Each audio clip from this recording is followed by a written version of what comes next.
Hello, friends. How are you doing? Today we're going to learn verb être or présent.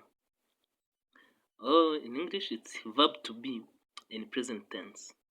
In Kinyarwanda, is inshinga kuba mu ndagihe. So,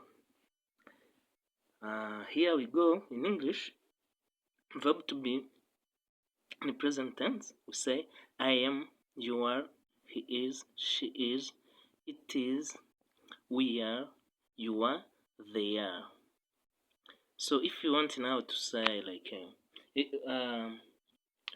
let me tell you, if you want to introduce yourself, you may say like I am a boy.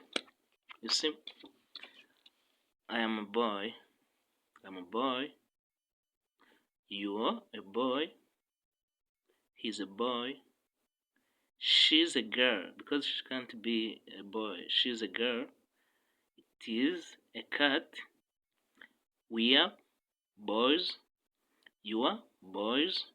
They are boys. The same thing here in French, verbe être au présent. We say je suis, tu es, il est, elle est, nous sommes, vous êtes, elles sont, ils sont.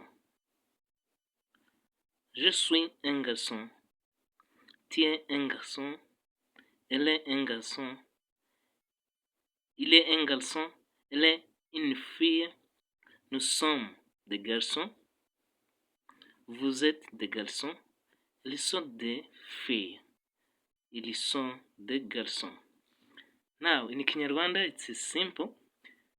Inshinga kuba mu ndagihe.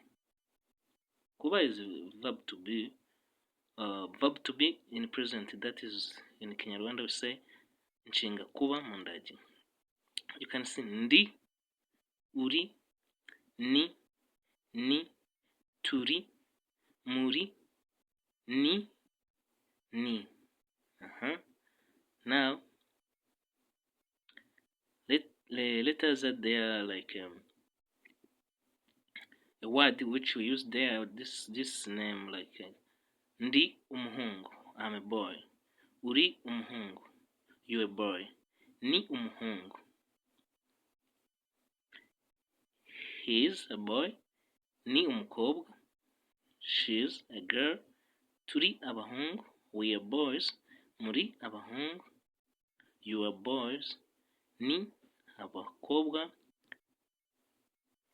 They are boys. They are girls, sorry. And they are boys. So, that is it.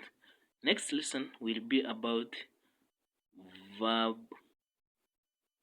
to have or verb avoir.